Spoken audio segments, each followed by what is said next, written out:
Hello students, कैसे हैं आप लोग। आज के इस वीडियो में हम लोग रासायनिक अभिक्रियाएं एवं समीकरण के पार्ट 2, चूँकि इसके पहले पार्ट 1 में हम लोग रासायनिक अभिक्रिया, रासायनिक समीकरण को कैसे संतुलित किया जाता है, ये सब जान चुके हैं।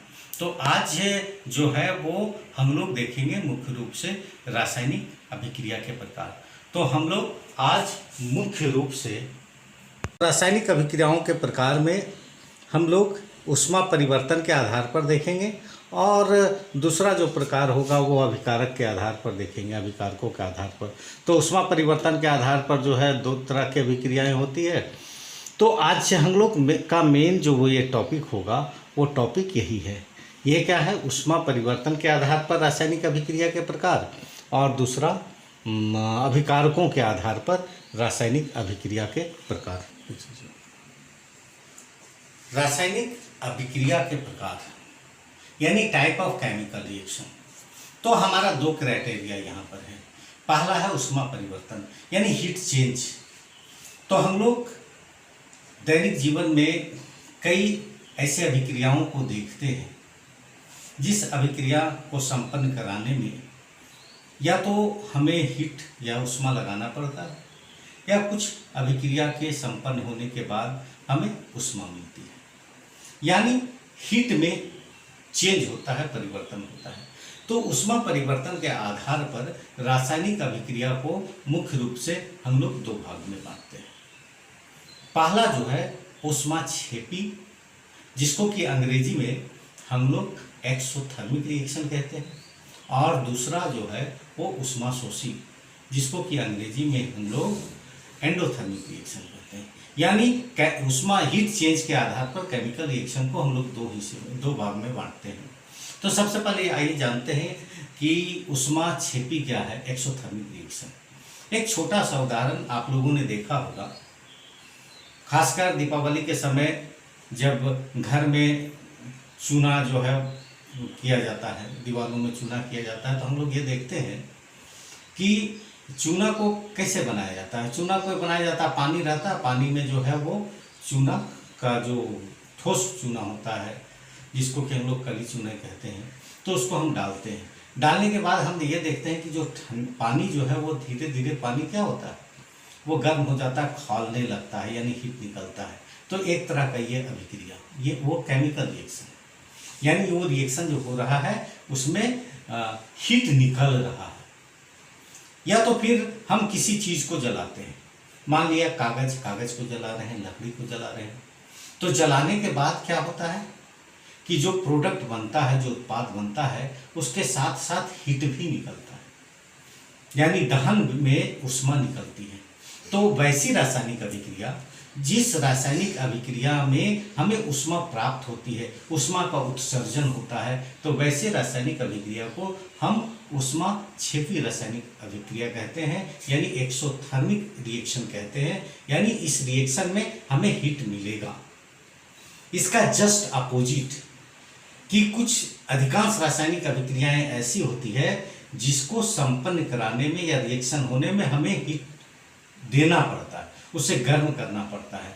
तो जिस रासायनिक अभिक्रिया के संपन्न होने में हीट एब्जॉर्ब होता है, ऊष्मा का अवशोषण होता है, वैसे रासायनिक अभिक्रिया को हम लोग ऊष्माक्षेपी रासायनिक अभिक्रिया कहते हैं। तो ऊष्मा परिवर्तन के आधार पर हम रासायनिक अभिक्रिया को दो भाग में बांटे। आइए परिभाषा पर हम एक नज़र डालते हैं।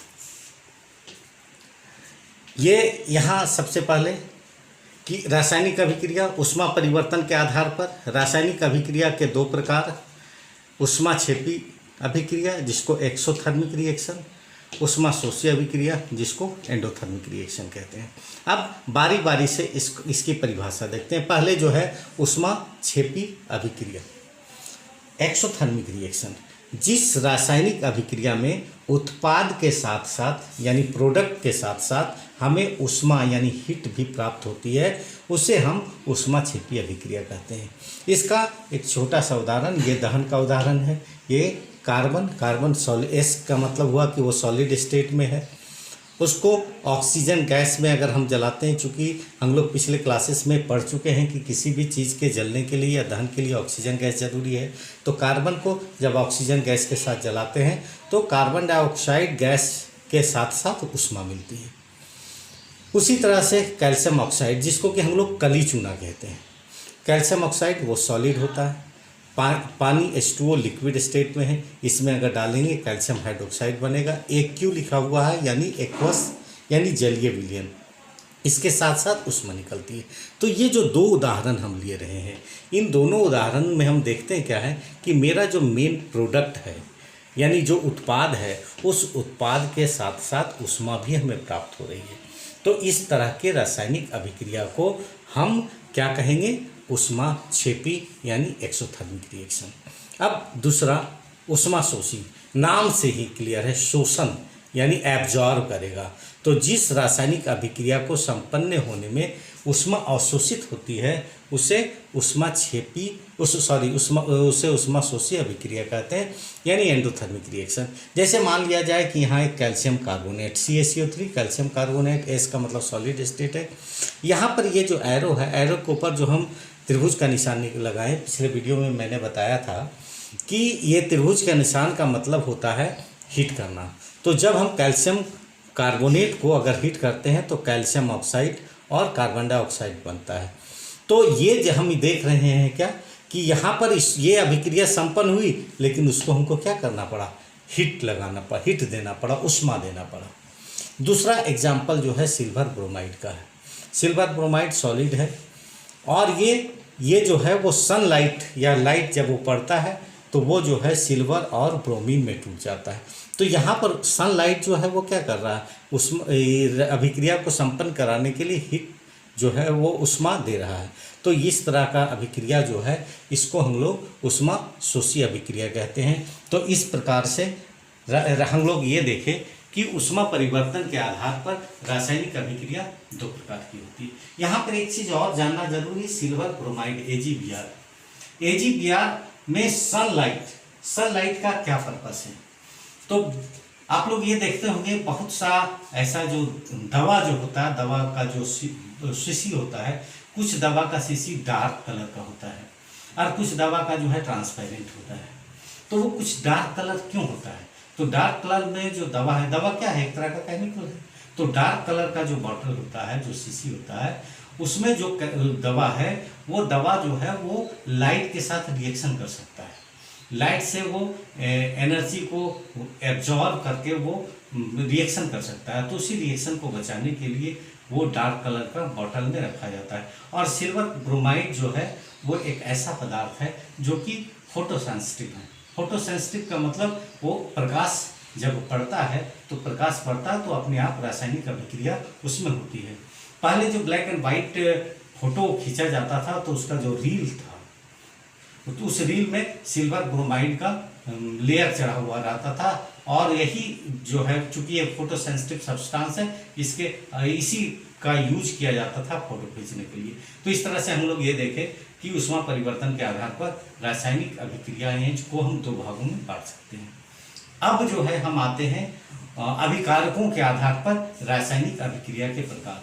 तो हम लोग यहाँ पर जो है अगर देखा जाए तो अभिकारकों के आधार पर रासायनिक अभिक्रिया को हम मुख्य रूप से 6 भागों में बांट सकते हैं या 6 प्रकार कह सकते हैं। सबसे पहला प्रकार है संयोजन अभिक्रिया, जिसको कि कॉम्बिनेशन रिएक्शन या एडिशन रिएक्शन कहते हैं। दूसरा है वियोजन अभिक्रिया, जिसको कि डिकम्पोजिशन रिएक्शन कहते हैं। तीसरा विस्थापन अभिक्रिया, जिसको कि डिस्प्लेसमेंट रिएक्शन कहते हैं। चौथा द्विविस्थापन अभिक्रिया, जिसे हम डबल डिस्प्लेसमेंट रिएक्शन कहते हैं। नेक्स्ट उपचयन अभिक्रिया, जिसको कि ऑक्सीडेशन रिएक्शन कहते हैं। और लास्ट जो है अपचयन अभिक्रिया, जिसको कि रिडक्शन अभिक्रिया रिएक्शन कहते हैं। अब हम क्या है कि बारी बारी से इन अभिक्रियाओं पर चर्चा करेंगे। तो अब बारी बारी से हम लोग इस पर देखेंगे। संयोजन यानी एडिशन का मतलब जोड़।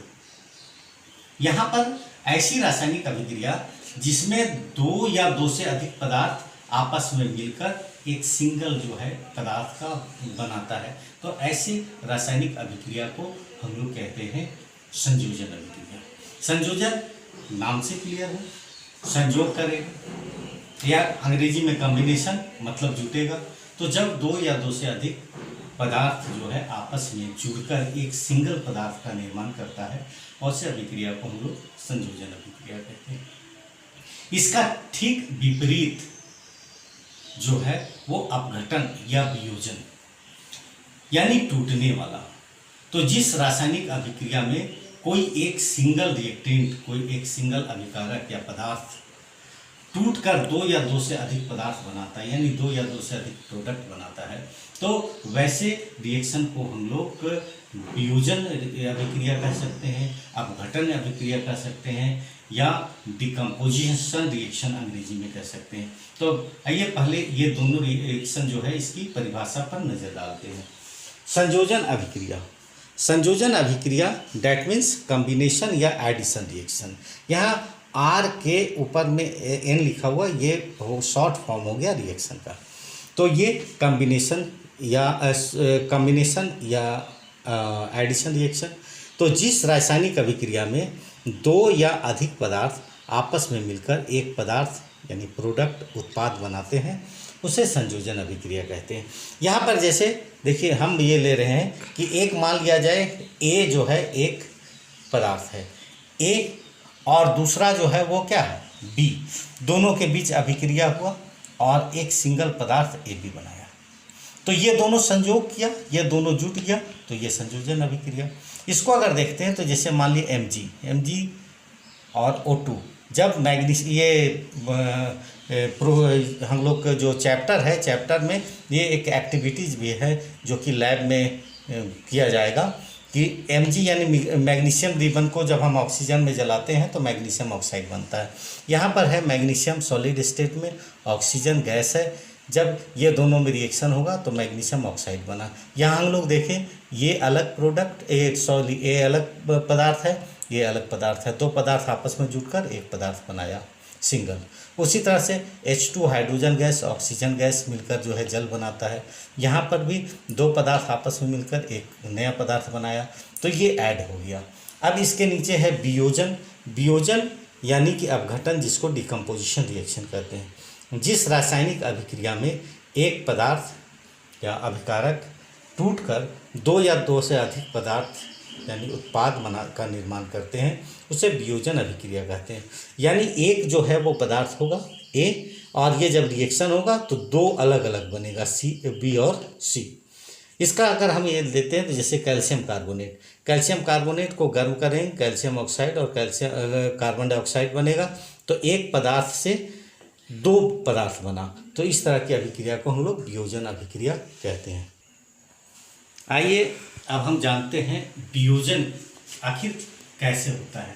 तो रासायनिक अभिक्रिया में वियोजन तीन तरह से हो सकता है, या तो हीट करने पर वियोजन होगा, या तो इलेक्ट्रिक करंट पास करने पर वियोजन होगा, या फिर प्रकाश के कारण, लाइट के कारण वियोजन होगा। तो वियोजन को मुख्य रूप से हम लोग तीन भागों में बांटते हैं। तो आइए देखते हैं यहाँ पे वियोजन। वियोजन को मुख्य रूप से तीन भागों में हम बांटें। पहला उष्मीय वियोजन, दूसरा वैद्युत वियोजन और तीसरा प्रकाशीय वियोजन। अब उष्मीय, जैसा कि नाम से क्लियर है, ऊष्मा के कारण, हीट के कारण। तो हीट के कारण जो वियोजन होगा, यानी हीट के कारण जब कोई सब्सटेंस टूटेगा, कोई पदार्थ टूटेगा, कोई यौगिक टूटेगा, तो वो वियोजन जो होगा वो उष्मीय वियोजन होगा। अगर विद्युत धारा प्रवाहित कराने पर अगर वियोजन होगा तो उसको जो है वैद्युत वियोजन कहेंगे। और ये एक्चुअली इसको हम लोग अगर दूसरी तरह से कहें तो विद्युत विच्छेदन भी कहा जा सकता है, यानी विद्युत धारा प्रवाहित कराने पर वो विच्छेद करता है, टूटता है। और तीसरा जो कि प्रकाश के कारण होता है, प्रकाशीय वियोजन, जिसको कि हम लोग कभी देखें फोटो सेंसिटिव जो सब्सटेंस होता है, सिल्वर ब्रोमाइड का एग्जांपल देखें। तो आइए इसके बारे में थोड़ा सा परिभाषा देख ले।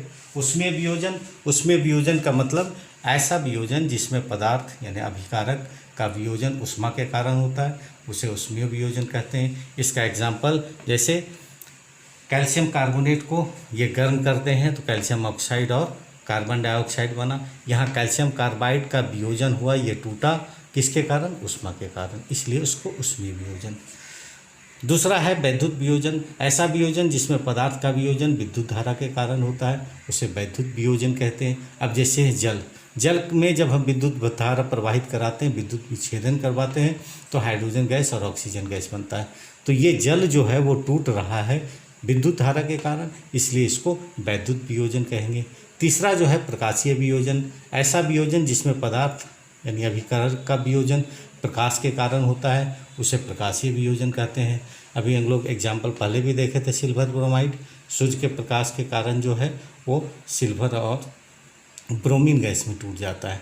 तो इस तरह का जो वियोजन है वो कहलाएगा प्रकाशीय वियोजन। अब हम चर्चा करेंगे विस्थापन अभिक्रिया और द्विविस्थापन अभिक्रिया, यानी डिस्प्लेसमेंट रिएक्शन और डबल डिस्प्लेसमेंट रिएक्शन। विस्थापन का मतलब क्या होगा? यहाँ विस्थापन फिजिक्स वाला विस्थापन नहीं, यहाँ विस्थापन का मतलब रिप्लेस करना, रिप्लेसमेंट, यानी एक को हटा के उसका जगह लेना, जिसको कि हम लोग ट्रांसफर भी कह सकते हैं। यानी कोई कहीं पर है उसको हम हटाएं और कोई दूसरा उसकी जगह पर आ गया, तो ये हो गया डिस्प्लेसमेंट, विस्थापन।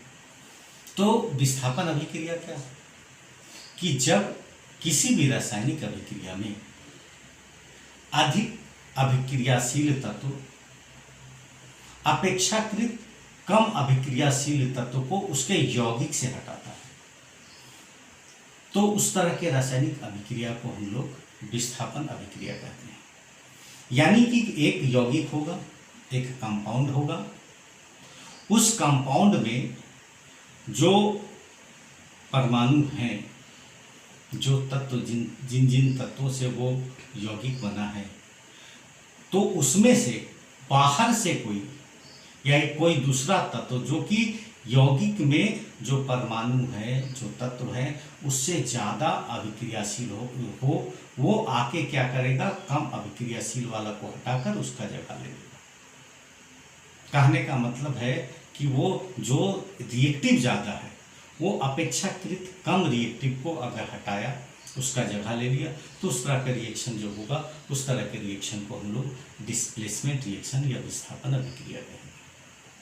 अब इससे थोड़ा सा अंतर है द्विविस्थापन, यानी यहाँ पर 2 बार डिस्प्लेसमेंट होगा। तो इसमें होता क्या है कि जब 2 यौगिक के बीच अभिक्रिया होती है, जब 2 कंपाउंड के बीच रिएक्शन होता है और दोनों कंपाउंड के आयंस आपस में एक्सचेंज करते हैं, अदला बदली करते हैं, इसका उसमें और उसका इसमें चलाया, यानी विस्थापन तो हुआ, पहला का दूसरे में और दूसरे का पहला में, यानी 2 बार विस्थापन हुआ। तो चूंकि 2 बार विस्थापन हुआ तो इसको हम द्विविस्थापन कहेंगे।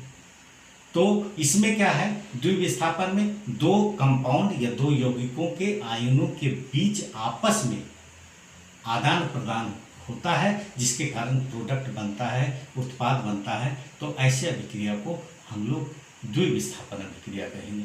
तो आइए हम लोग इसके परिभाषा पर नजर डालते हैं। विस्थापन अभिक्रिया, डिस्प्लेसमेंट रिएक्शन, जिस रासायनिक अभिक्रिया में अधिक अभिक्रियाशील तत्व अपेक्षाकृत कम अभिक्रियाशील तत्व को उसके यौगिक से विस्थापित कर देता है, उससे विस्थापन अभिक्रिया कहते हैं, यानी उस अभिक्रिया को विस्थापन अभिक्रिया कहते हैं। जैसे यहाँ पर हम एक एग्जाम्पल लिए हैं कॉपर सल्फेट का, कि कॉपर सल्फेट जब आयरन के साथ रिएक्शन करता है तो फेरस सल्फेट बनाता है और कॉपर जो है बन जाता है। यहाँ पर हम लोग ये देखें क्या कि चूँकि कॉपर सल्फेट में कॉपर से ज़्यादा रिएक्टिव मेटल है आयरन, ये ज़्यादा अभिक्रियाशील है। यह आयरन क्या करेगा? लोहा, ये कॉपर सल्फेट जो यौगिक है अब इसके तुलना में कॉपर कम अभिक्रियाशील है, तो ये क्या करेगा, इसको यहाँ से हटा दिया। इसको हटा के देखिए यहाँ पर क्या हुआ, ये जो CuSO4 था वो FeSO4 बन गया और ये अलग निकल गया, यानी ये विस्थापित हो गया। ये जो है हम लोग को प्रैक्टिकल भी करना है। इसमें एक क्वेश्चन आता है कि कॉपर सल्फेट जो है, AQ का मतलब हो गया जलीय विलयन, तो कॉपर सल्फेट का जलीय विलयन नीले रंग का होता है। तो अगर कॉपर सल्फेट के जलीय विलयन में अगर हम लोहा डाल देते हैं तो देखते हैं धीरे धीरे धीरे धीरे वो जो नीले रंग का विलयन होता है, नीले रंग का जो कॉपर सल्फेट का घोल होता है, उसका कलर जो है वो डिस्कलर होने लगता है। इसका कारण ये है कि ये जो क्यूप्रिक सल्फेट था, जिसको कि आमतौर पर बोलचाल की भाषा में हम लोग कॉपर सल्फेट कहते हैं, कि वो आयरन के साथ जब दोनों का रिएक्शन हुआ, विस्थापन अभिक्रिया हुआ, तो वैसी स्थिति में ये फेरस सल्फेट बन गया। इसके कारण ये नीला रंग जो है वो धीरे धीरे डिस्कलर होने लगता है। अब दूसरा है द्विविस्थापन अभिक्रिया। द्विविस्थापन यानी डबल डिस्प्लेसमेंट, जिस रासायनिक अभिक्रिया में दो यौगिकों के बीच आयनों के आदान प्रदान से उत्पादों का निर्माण होता है, उसे द्विविस्थापन अभिक्रिया कहते हैं। जैसे हम यहाँ पर एग्जांपल लिए हैं sodium sulphate Na2SO4, aqueous solution है उसका। बेरियम क्लोराइड BaCl2, ये भी इसका एक्वस सॉल्यूशन यानी जलीय विलयन है। जब दोनों में अभिक्रिया होती है तो बेरियम सल्फेट बनता है, इसका एक्चुअली अवक्षेप बनता है, नीचे जमा हो जाता है सॉलिड स्टेट में, और सोडियम क्लोराइड का एक्वस सॉल्यूशन बनता है। इस रिएक्शन को अगर हम लोग ध्यान से देखें तो दो यौगिक हैं। यहाँ पर क्या हुआ, सोडियम यहाँ पर बेरियम को विस्थापित कर दिया और बेरियम सोडियम को विस्थापित कर दिया, तो यहाँ पर विस्थापन दो बार हुआ, इसलिए इसको हम लोग द्विविस्थापन अभिक्रिया कहते हैं। अब हम ऑक्सीडेशन एंड रिडक्शन, उपचयन और अपचयन पर चर्चा करेंगे। ये काफ़ी महत्वपूर्ण टॉपिक है, ये काफ़ी महत्वपूर्ण परीक्षा से के दृष्टि से भी है और हायर क्लासेस में भी, ये तो एक अलग चैप्टर ही है। अब सबसे पहले ऑक्सीडेशन जिसको कि उपचयन कहते हैं, ऐसी रासायनिक अभिक्रिया जिसमें ऑक्सीजन जुटता हो, एडिशन ऑफ ऑक्सीजन, या हाइड्रोजन हटता हो। जिस रासायनिक अभिक्रिया में ऑक्सीजन का संयोग होता है या हाइड्रोजन हटता है, तो वैसे रासायनिक अभिक्रिया को हम लोग ऑक्सीडेशन रिएक्शन कहते हैं। इसका जस्ट रिवर्स, जिस रासायनिक अभिक्रिया में हाइड्रोजन ऐड होता हो या फिर ऑक्सीजन हटता हो, तो उसको हम लोग रिडक्शन कहते हैं। ऐसे हम इसको जो है डिटेल से देखेंगे। अभी जो है ये ब्रीफ में इसकी परिभाषा जो है हम देखते हैं। उपचयन अभिक्रिया यानी ऑक्सीडेशन रिएक्शन, जिस रासायनिक अभिक्रिया में अभिकारक में ऑक्सीजन की वृद्धि या हाइड्रोजन का ह्रास होता है, उसे उपचयन यानी ऑक्सीडेशन कहते हैं। यहाँ पर C+O2 CO2 हम लोग ये देख रहे हैं, कार्बन में ऑक्सीजन जुट रहा है, यानी ऑक्सीजन की वृद्धि हुई कार्बन में, तो वो उसका ऑक्सीडेशन हो गया। दूसरा है अपचयन यानी जिस रासायनिक अभिक्रिया में अभिकारक में हाइड्रोजन की वृद्धि, ऑक्सीजन का जगह हाइड्रोजन ले लिया, हाइड्रोजन की वृद्धि या ऑक्सीजन का ह्रास होता है, उसे अपचयन कहते हैं। जैसे यहाँ पर CO क्यूप्रिक ऑक्साइड है, H2 हाइड्रोजन गैस है, यहाँ पर जो है इसको गर्म किए तो कॉपर और H2 बना, तो यहाँ क्या देखें, ऑक्सीजन का ह्रास हो गया, तो ये क्या हो गया, ये रिडक्शन हो गया। हम लोग उपचयन और अपचयन यानी कि ऑक्सीडेशन और रिडक्शन का एक ब्रीफ डिफिनेशन हम लोग देखें। अब उसको जो है डिटेल्स में पढ़ेंगे। ऐसे क्लास 10 के लिए तो वो डिफिनेशन सफिशिएंट है, लेकिन फिर भी हम लोग जो है इसको ज़्यादा अच्छी तरह से समझ लेंगे कि ऑक्सीडेशन और रिडक्शन क्या है, यानी उपचयन और अपचयन क्या है। तो अभी जैसा हम लोग ये देखें कि ऑक्सीजन का जुटना या हाइड्रोजन का हटना ऑक्सीडेशन है, उपचयन है, या इसका जस्ट रिवर्स हाइड्रोजन का जुटना और ऑक्सीजन का हटना, ये रिडक्शन है यानी अपचयन है। अब इसको थोड़ा सा डिटेल्स से हम लोग देखते हैं। जैसे कि अगर हम ये कह रहे हैं कि ऑक्सीडेशन यानी उपचयन का मतलब ऑक्सीजन का जुटना, उसको ऑक्सीडेशन कहते हैं। हाइड्रोजन का हटना, उसको ऑक्सीडेशन कहते हैं। चूंकि ऑक्सीजन जो है विद्युत ऋणात्मक तत्व है, इलेक्ट्रोनेगेटिव एटम है, एलिमेंट है, तो इलेक्ट्रोनेगेटिव एटम यानी विद्युत ऋणात्मक परमाणु का जुटना भी ऑक्सीडेशन होगा। इसका उल्टा कर दे तो विद्युत धनात्मक परमाणु का हटना ऑक्सीडेशन होगा, यानी इलेक्ट्रोपॉजिटिव एटम्स जब निकलेगा तो भी ऑक्सीडेशन होगा। अगर इलेक्ट्रोपॉजिटिव एटम का रेशियो बढ़ता है, अनुपात बढ़ता है, सॉरी इलेक्ट्रोनेगेटिव एटम का रेशियो बढ़ता है, यानी विद्युत ऋणात्मक परमाणु जो है उसका अगर अनुपात बढ़ेगा तो भी ऑक्सीडेशन होगा। इसको अगर रिवर्स करते हैं तो विद्युत धनात्मक परमाणु का अगर अनुपात घटता है, यानी इलेक्ट्रोपॉजिटिव एटम्स का रेशियो डिक्रीज करता है तो भी ऑक्सीडेशन होगा। अगर इलेक्ट्रॉन का लॉस होता है तो भी ऑक्सीडेशन होगा, और ऑक्सीडेशन नंबर बढ़ेगा तो ऑक्सीडेशन होगा। यानी ऑक्सीजन को हम इतने तरह से हम डिफाइन कर सकते हैं। जस्ट इसमें अपोजिट हो जाएगा रिडक्शन, यानी ऑक्सीजन के जगह हाइड्रोजन और हाइड्रोजन के जगह ऑक्सीजन, इलेक्ट्रोपॉजिटिव एटम के जगह इलेक्ट्रोनेगेटिव एटम, इलेक्ट्रोनेगेटिव एटम के जगह इलेक्ट्रोपॉजिटिव एटम्स, इलेक्ट्रॉन का लॉस के जगह इलेक्ट्रॉन का गेन, ऑक्सीडेशन संख्या यानी ऑक्सीडेशन नंबर बढ़ने की जगह ऑक्सीडेशन नंबर घटना। तो आइए इसको हम लोग यहाँ पर देखते हैं। पहले ऑक्सीडेशन, ऑक्सीजन का संयोग, एडिशन, ऑक्सीजन जुटेगा, कार्बन में ऑक्सीजन जुटा, CO2 बना, यानी कार्बन का ऑक्सीडेशन हो गया। दूसरा हाइड्रोजन का हटना, CH4 मीथेन ऑक्सीजन के साथ रिएक्शन किया, कार्बन डाइऑक्साइड गैस वाटर बनाया, तो यहाँ पर मीथेन जो है, मीथेन से हाइड्रोजन हटा, यानी कार्बन यहाँ पर जो है, यहाँ पर ये ऑक्सीडेशन हो गया। विद्युत ऋणात्मक परमाणु का संयोग, ऑक्सीजन विद्युत ऋणात्मक है, मैग्नीशियम में ऑक्सीजन जब जुट गया तो विद्युत ऋणात्मक परमाणु जुटा, ये भी ऑक्सीडेशन हुआ। विद्युत धनात्मक परमाणु का निकलना, यहाँ पर जो है वो अगर ये देखा जाए, हाइड्रोजन को इलेक्ट्रोपॉजिटिव एटम के ग्रुप में अगर रखते हैं तो हाइड्रोजन आयोडाइड में हाइड्रोजन अगर निकल जाता है तो यहाँ पर जो है वो I2 बनता, आयोडीन बनता है, तो यहाँ से हाइड्रोजन निकला है तो ये जो है वो बन गया, ऑक्सीडेशन हुआ, यानी उपचयन हुआ। विद्युत ऋणात्मक परमाणुओं के अनुपात में वृद्धि, SnCl2 स्टेनस क्लोराइड और Cl2 जब रिएक्शन हुआ SnCl4 स्टील क्लोराइड बना। यहाँ पर विद्युत धनात्मक और विद्युत ऋणात्मक, Sn विद्युत धनात्मक है और Cl जो है वो विद्युत ऋणात्मक है। तो यहाँ पर विद्युत ऋणात्मक परमाणु और धनात्मक परमाणु का अनुपात 1:2 है, यहाँ पर 1:4 हो गया, यानी विद्युत ऋणात्मक परमाणु का अनुपात बढ़ा तो ये जो है वो क्या हुआ, ये ऑक्सीडेशन हुआ। यहाँ पर विद्युत धनात्मक परमाणु के अनुपात में कमी, यानी 2 ऋणात्मक परमाणु है विद्युत ऋणात्मक, उसमें 1 विद्युत धनात्मक, और यहाँ पर क्या है 4 में से 1। इसका मतलब जो है विद्युत धनात्मक परमाणु का अनुपात जो होगा यहाँ पर जो है वो कम हो गया।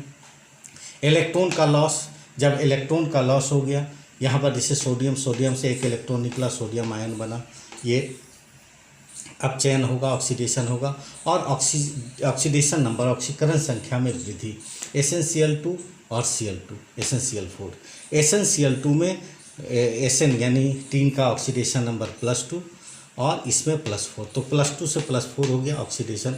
ऑक्सीडेशन नंबर के बारे में हम लोग आगे डिटेल से पढ़ेंगे। इसी तरह से ठीक इसका उल्टा, ऑक्सीजन का जुटना है तो यहाँ पर ऑक्सीजन के जगह हाइड्रोजन आ गया, तो हाइड्रोजन का संयोग तो ऑक्सीडेशन, यहाँ हाइड्रोजन का हटना है तो ऑक्सीजन का हटना ऑक्सीडेशन। विद्युत धनात्मक परमाणु का संयोग, यहाँ पर ऋणात्मक परमाणु का संयोग था, यहाँ धनात्मक परमाणु का संयोग हो गया। यहाँ पर क्या है, जैसे नाइट्रोजन में लिथियम विद्युत धनात्मक जुट गया तो ये इसका जो है वो रिडक्शन हो गया, अपचयन होगा। विद्युत ऋणात्मक परमाणुओं का निकलना, यहाँ पर जो है धनात्मक परमाणु का निकलना था, यहाँ इसका उल्टा हो गया। उसी तरह से विद्युत धनात्मक परमाणुओं के अनुपात में वृद्धि, विद्युत ऋणात्मक परमाणुओं के अनुपात में कमी, इलेक्ट्रॉन का ग्रहण करना, एक्सेप्ट करना, और ऑक्सीडेशन नंबर में कमी। तो ये सभी हो गया रिडक्शन, यानी इतने तरह से रिडक्शन और इतने तरह से ऑक्सीडेशन होता है। कहने का मतलब ये है, अगर हम लोग इसको बढ़िया से देखें तो इससे ये क्लियर होता है कि ऑक्सीडेशन और रिडक्शन जस्ट एक दूसरे के अपोजिट है। और मेनली यहाँ पर हम लोग दो चीज़ से इसको डिफाइन करते हैं, ऑक्सीजन हाइड्रोजन या इलेक्ट्रोपॉजिटिव इलेक्ट्रोनेगेटिव से। तो इस तरह से हम लोग ऑक्सीडेशन और रिडक्शन, अपचयन और उपचयन को यहाँ पर डिटेल से देखें। अब हमारे दैनिक जीवन में ऑक्सीडेशन जो है, उपचयन जो है, उसका कुछ उदाहरण देखने को मिलता है। जैसे हम लोग क्या देखते हैं कि अगर लोहा को अगर छोड़ दिया जाए तो लोहा में जंग लग जाता है। चांदी को अगर छोड़ दिया जाए ओपन में, या चांदी का बर्तन, चांदी का सिक्का को ऐसे भी रखा जाता है तो धीरे धीरे उसमें ब्लैक लेयर चढ़ जाता है। तांबा का बर्तन को छोड़ देंगे तो उसमें जो है वो ग्रीन परत चढ़ता है। तो आखिर ये क्यों होता है? तो धातु जो है, धातु नमी के कारण यानी जल, वायुमंडल में जो जल वाष्प रहता है, या जल के कारण, वायुमंडलीय ऑक्सीजन के कारण, अम्ल के कारण, इसके कारण धातु के सतह पर अवांछित यौगिकों का जो परत बनता है केमिकल रिएक्शन के कारण, उसे हम लोग संक्षारण कहते हैं। यहाँ पर यही लोग देखते हैं संक्षारण यानी कॉर्जन। जल यानी नमी, अम्ल, वायुमंडलीय ऑक्सीजन आदि के संपर्क में आने से धातुओं की सतह पर अवांछित यौगिकों के बनने की प्रक्रिया को संक्षारण कहते हैं। इसका उदाहरण लोहे में जंग लगना, चांदी पर काली परत, तांबे पर हरी परत। अब एक जो इसका लास्ट टॉपिक आज का है, विकृत गंधिता। हम लोग जो वायली मटेरियल्स होता है, वसायुक्त या तेलयुक्त खाद्य पदार्थ, उसको अगर हम छोड़ देते हैं तो वायुमंडल ये ऑक्सीजन या नमी के संपर्क में आने से उसके स्वाद में और उसके गंध में परिवर्तन हो जाता है। कई बार तो ये खाने योग्य नहीं होता है। तो ये जो रिएक्शन होता है, इस रिएक्शन को हम लोग विकृत गंधिता कहते हैं। जैसे हम लोग देखते हैं कि अभी जो चिप्स या कुरकुरे का पैकेट है, चिप्स या कुरकुरे का जो पैकेट मिलता है, उसमें हवा लगता है कि जैसे भरा हुआ है। तो आखिर क्यों भरा रहता है? तो वो जो चिप्स या कुरकुरे है वो तेलीय पदार्थ से छाना हुआ होता है, और तेलीय पदार्थ छाना हुआ रहेगा। अगर वो हवा के संपर्क में आएगा तो लंबे समय तक हवा के संपर्क में आने से उसके स्वाद और गंध में परिवर्तन हो सकता है। तो उसको तो अगर वो परिवर्तन होता तो वो विकृत गंधिता कहलाती। तो उससे बचने के लिए क्या है कि वो जो पैकेट में जो हवा रहता है, एक्चुअली क्या होता है, नाइट्रोजन गैस जो है एक इनर्ट एटमॉस्फेयर जो है वो क्रिएट करता है, अक्रिय वातावरण। तो नाइट्रोजन गैस रहता है जिसके कारण उसमें विकृत गंधिता की जो है वो घटनाएं नहीं होती है। तो ये विकृत गंधिता को जो है हम क्या कर सकते हैं कि अगर मान लिया फ्रीज में भी रखेंगे तो वो घटना जो है बहुत स्लो होगा। तो आइए हम विकृत गंधिता की परिभाषा के बारे में जो है परिभाषा को हम यहाँ पे देखते हैं। विकृत गंधिता, वसायुक्त तैलीय खाद्य पदार्थ वायु के संपर्क में आने पर उपचयित हो जाती है, जिससे उसके स्वाद और गंध में परिवर्तन हो जाता है। यह अभिक्रिया विकृत गंधिता कहलाती है। तो इस तरह से आज हम लोगों ने देखा रासायनिक अभिक्रिया के प्रकार, केमिकल रिएक्शन के टाइप्स, ऊष्मा परिवर्तन के आधार पर, ऊष्माक्षेपी और ऊष्माशोषी, यानी जहाँ ऊष्मा निकलता है उसको ऊष्माक्षेपी यानी एक्सोथर्मिक रिएक्शन कहते हैं। जहाँ ऊष्मा हमें लगाना पड़ता है, ऊष्मा का अवशोषण होता है, हीट एब्जॉर्ब करता है, उसको ऊष्माशोषी यानी एक्सोथर्मिक रिएक्शन कहते हैं। ये हीट चेंज के आधार पर हम लोग देखे थे। इसके अलावा हम लोग देखे कि जो रिएक्टेंट्स है अभिकारक के आधार पर संयोजन अभिक्रिया, जिसमें दो या दो से अधिक पदार्थ मिलकर एक नए पदार्थ का निर्माण करता है, वो एडिशन यानी संयोजन। इसका ठीक विपरीत हम लोग देखे वियोजन या अपघटन अभिक्रिया, जिसमें कोई एक पदार्थ जो है वो रिएक्शन करके वो एक से अधिक पदार्थ बनाता है। ये जो वियोजन है, वियोजन का हम लोग तीन तरह से देखें कैसे हो सकता है। या तो हीट के कारण हो सकता है, उसको ऊष्मीय वियोजन कहते हैं, या तो वो विद्युत धारा के कारण होगा तो उसको जो है वैद्युत वियोजन कहते हैं, या प्रकाश लाइट के कारण अगर होता है तो उसको हम लोग प्रकाशीय वियोजन कहते हैं। तो एक संयोजन अभिक्रिया, दूसरा वियोजन अभिक्रिया, इसके बाद विस्थापन हम लोग पढ़े थे। विस्थापन में क्या था कि जो हाईली रिएक्टिव एटम्स है या एलिमेंट है वो किसी यौगिक से कम अभिक्रियाशील तत्व को या परमाणु को अगर हटाकर उसका जगह ले लेता है तो वैसी स्थिति में वो जो है वो कहलाता है विस्थापन अभिक्रिया। इसका एक स्पेशल टाइप था कि जब दो यौगिकों के बीच रासायनिक अभिक्रिया होती है और यौगिकों के आयन आपस में आदान प्रदान करके नए पदार्थ का निर्माण करते हैं तो वो जो है वो द्विविस्थापन अभिक्रिया कहलाती है। और उसके बाद हम लोग देखें अपघटन और उपघटन, उपघटन और अपघटन यानी ऑक्सीडेशन और रिडक्शन।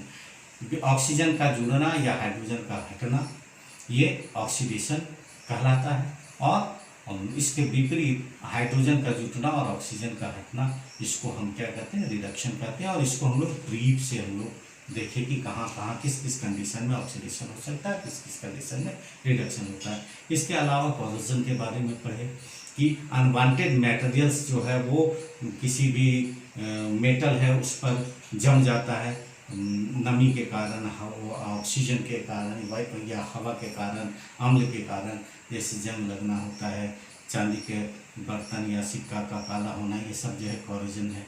इसके अलावा लास्ट जो टॉपिक हम लोग आज देखें विकृत गंधिता। विकृत गंधिता में क्या देखें कि जो वसा युक्त फूड मटेरियल्स है, खाद्य पदार्थ है, वो लंबे समय तक हवा में संपर्क हवा में जब हवा के संपर्क में जब आते हैं तो क्या उसके स्वाद में, उसके गंध में परिवर्तन होता है और कई बार ये खाने योग्य नहीं होते, तो इस जो अभिक्रिया होती है उसको विकृत गंधिता कहते हैं।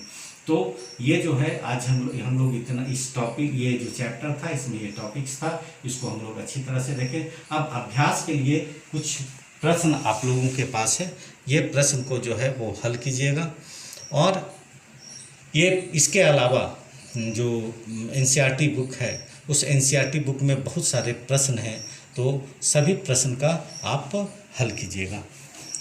इस तरह से ये जो मेरा पहला चैप्टर था क्लास 10 का रासायनिक अभिक्रियाएं और समीकरण, ये कंप्लीट होता है। आपको मेरा वीडियो कैसा लगा ये ज़रूर कमेंट कीजिएगा, और मेरा अगर ये वीडियो अच्छा लगा तो प्लीज़ इसको लाइक, शेयर और सब्सक्राइब जरूर कीजिएगा। Thank you.